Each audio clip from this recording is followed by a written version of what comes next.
Polavaram project విషయంలో కేంద్రానికి CM Chandrababu కృతజ్ఞతలు తెలిపారు.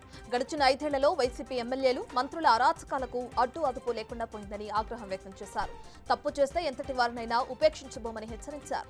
టీడీపీలోకి ఎవరిని పడితే వారిని చేర్చుకోబోమని, చేరాలనుకునేవారు తమ పార్టీ సభ్యత్వానికి, పదవులకు రాజీనామా చేసి రావాలని సీఎం స్పష్టం చేశారు. ఢిల్లీ లిక్కర్ కుంభకోణంలో కడిగిన ముత్యంలా బయటకు వస్తానని బీఆర్ఎస్ ఎమ్మెల్సీ కవిత అన్నారు. ఎంత కాలమైనా న్యాయం, ధర్మమే గెలుస్తుందని, ఆ రోజు కోసం పోరాడతామని వ్యాఖ్యానించారు. ఇకపై క్షేత్రస్థాయిలో ఉధృతంగా పోరాటాల్లో పాల్గొంటామని పేర్కొన్నారు. తిహార్ జైలు నుంచి బెయిల్పై విడుదలైన ఆమె హైదరాబాద్ చేరుకున్నారు. బీఆర్ఎస్ శ్రేణులు కవితకు ఘన స్వాగతం పలికారు. గత ప్రభుత్వం తీసుకొచ్చిన లిక్కర్ పాలసీ రద్దు చేసి కొత్త మద్యం విధానానికి కేబినెట్ ఆమోదం తెలిపిందని మంత్రి పార్థసారథి చెప్పారు. పోలవరం ఎడమ కాలువ నిర్మాణ పనులకు నిధులు విడుదలకు కూడా గ్రీన్ సిగ్నల్ ఇచ్చామన్నారు ఆయన. గత ప్రభుత్వం తీసుకొచ్చిన రివర్స్ టెండరింగ్ ను కూడా రద్దు చేస్తున్నామని చెప్పారు పార్థసారథి. పోలవరం నిర్మాణంపై చంద్రబాబు అవాస్తవాలు చెబుతున్నారని మాజీ మంత్రి అంబటి ఫైర్ అయ్యారు. జగన్ సర్కార్లోనే పోలవరం పనులు శరవేగంగా జరిగాయని, కెనడా, యుఎస్ నిపుణులు కూడా సందర్శించి ఇదే విషయం తెలిపారని అన్నారు. పనులు సమాంతరంగా చేపట్టడంతోనే ప్రాజెక్టులో ప్రమాదం జరిగిందని అంబటి తెలిపారు. ఎంఎల్ఆర్ఐటీ సంస్థల అధినేత మర్రి లక్ష్మణ్ రెడ్డి హైకోర్టును ఆశ్రయించారు. దుండిగల్లోని ఆయనకు చెందిన ఏరోనాటికల్ ఇంజనీరింగ్ కాలేజీలకు రెవెన్యూ అధికారులు నోటీసులు ఇచ్చారు. చిన్న దామెర చెరువు ఆక్రమించి ఎఫ్టీఎల్ బఫర్ జోన్లో నిర్మాణాలు చేశారని నోటీసుల్లో పేర్కొన్నారు.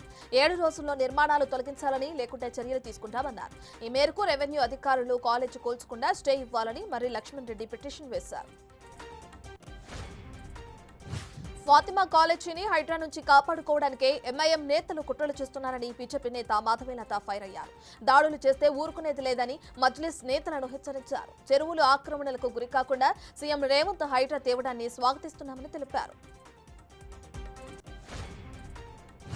కుంకి ఏనుగులను వీలైనంత త్వరగా తీసుకొచ్చి పార్వతీపురం, మన్యం జిల్లా ప్రజలకు రక్షణ కల్పిస్తున్నామని కురుపాం ఎమ్మెల్యే తోయక జగదీశ్వరి వెల్లడించారు. ఏనుగుల దాడిలో మృతి చెందిన కొమరాడ మండలం వనం గ్రామానికి చెందిన శివుడు నాయుడు కుటుంబాన్ని ఆమె పరామర్శించారు. ఏనుగుల బారి నుండి రక్షణ కల్పిస్తామని కుటుంబీకులకు, గ్రామస్తులకు భరోసా కల్పించారు. వీలైనంత త్వరగా బాధితులకు నష్టపరిహారం అందిస్తామని చెప్పారు.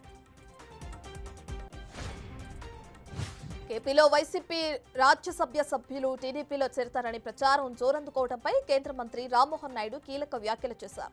అసెంబ్లీలో తమకు పూర్తి బలం ఉందని, త్వరలో రాజ్యసభలో కూడా బలం పెరుగుతుందని ఆయన గుర్తు చేశారు. కాబట్టి రాజ్యసభలో ఇప్పటికిప్పుడే బలం పెంచుకోవాల్సిన అవసరం లేదు అన్నారు ఆయన.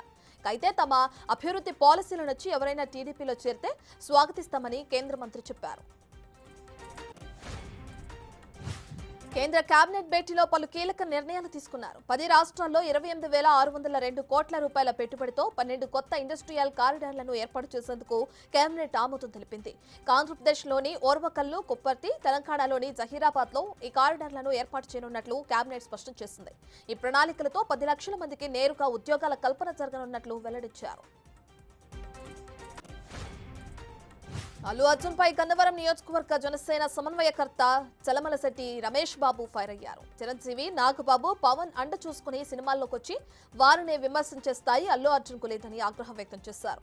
సినీ ఇండస్ట్రీలో మహావృక్షం లాంటి చిరంజీవిపై విమర్శలు చేస్తే సహించబోమని హెచ్చరించారు.